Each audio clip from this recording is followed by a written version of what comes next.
When I was 16 years old, a very popular movie was Point Break. It had been out for a couple years, but obviously it featured Patrick Swayze skydiving, Keanu Reeves skydiving, trying to catch Patrick Swayze, who was the bad guy. And then later that year, Drop Zone was coming out, which again, another cool guy, Wesley Snipes, everybody loved him. And he was going to go infiltrate a group of other bad guys by getting comfortable with skydiving. So naturally, what does any 16-year-old want to do? They want to go skydiving. My parents were amazing parents, but I was pretty crafty, and they knew that if I didn't get my way, that I would probably badger them until they couldn't take it anymore. So at 16 years old, they actually signed a waiver and allowed me to go skydiving. It was amazing. Honestly, I had a wonderful time. Couldn't believe how cool the experience was, and I really wouldn't trade it for anything. I went a couple more times, and of course, then my father, not wanting to be outdone by his teenage son, and my brother as well, who's older than me, they both decided to go as well. My dad did a few jumps. My brother said one was enough. I kept going, and I actually went on to make 7 jumps. My last one was a free fall from a little over 10,000 feet high, and I had about a minute free fall. And it was not a tandem jump. I had 2 instructors on either side of me, guiding me on my way down. I probably would have continued, but my father said one thing to me. In 2003, I had just graduated from chiropractic school, and my son was on the way.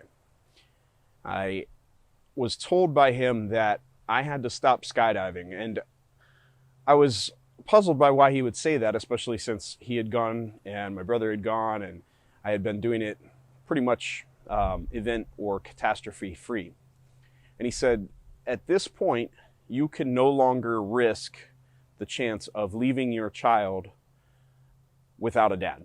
And you have a business to run. You have a career that does not allow you to be injured and do it. And that made a lot of sense. And here I am now. My son is about to turn 18 in less than a week. And he wants to go skydiving. And my daughter's still 15. So I know that their mother is not going to allow them to go while they're minors. But my son's going into the Navy. I know he's going to end up going. So I get that itch again. But the reason I tell this story really has very little to do with skydiving. It has to do with risk versus benefit. When I was 16, the risk of skydiving to me seemed very low. Your death chances were extremely low. You're more likely to die in a car accident. I was driving and I hadn't died for that. So my teenage brain had assessed that the risk was not really there, and I took on the "it won't happen to me" stance. As I got older and I had a son, then that risk, although very low to me, was not worth the benefit, because that risk of not having a father for my son and my future children was too high. So I stopped. The point being is that risk and benefit can change over time. And the reason I bring that up is because right now, of course, the hot topic is the COVID vaccine. I've had so many patients ask me, are you getting the vaccine? Are you getting the vaccine? And I hesitate to talk to them about it because my situation is not their situation. So here's my typical answer. You have to do what is best for you, and you have to decide based upon a risk versus a benefit. Right now, my position as somebody who's 42 years old in really great health, overall, I take care of myself. I'm not obese. I'm lifting. I'm in the gym every day. The risk associated with the vaccine is greater than the benefit of maybe if I do get it, assuming I hadn't already had it, if I do get it, it might be a little less traumatizing and I might get a little less sick.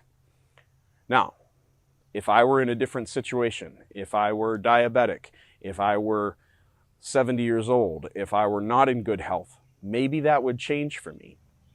But risk and benefit is something we always have to measure, and you have to realize that it can change over time. With any level of medical intervention, I think that we all have to assess risk versus benefit. And to do that, you have to be informed.